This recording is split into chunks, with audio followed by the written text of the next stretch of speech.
Olo makasika izay vaovao izay hatrany samy miomana amin'ny fanendrenana ihany koa ny fifidianana ny mpikambana ao anatin'ny CES ny rehetra voafaritra anana solitena ao anatin'izay fitsarana manokana izay ho an'ny mpitsara ohatra dia androanina natondosana ny fifidianana ho an'izay solitena azy ireo ao anatin'ity CES izay ity.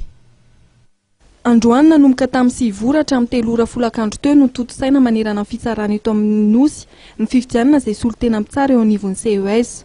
Nahafa-po araka nambaran'ny tompona ndraikitra misahana amin'ny fifidianana ny tapa-avitry ny mpitsara ny fidy na ho an'ny tany amin'ny faritany na teto Antananarivo.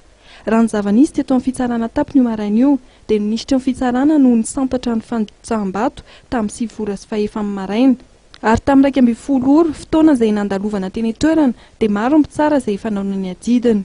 Hatramin'ny soloa dia ny tsapa dia mafitrika dia mafitrika ny mpitsara fa be dia be ary les bulletins raha zao le bulletin le fifidianana zao tsy naraka dia mbola nampitombona foana manome impression foana zay hatramin'izao mpisesika tokoa satria mifarana androny ariva torakandro amin'ny 3 zany ny fifidianana io dia hatramin'ny soloa zany dia ny tapa-avitra aloha zany dia tena tsy milafaka mambe tarehimarika ahako fa hita hoe mahafa-po dia raha pitso izay no mikasina moka ny vokatra ofisialy zany hoe afataratsy andreo mpikambana izay ianareo.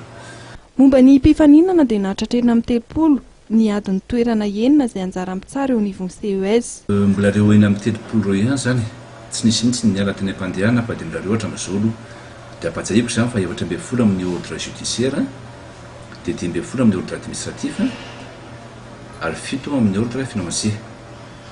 Dia reo zany ny judiciaire zany dia akana anankiroa, ny administratif akana anankitelo ary ny financier akana anankiray.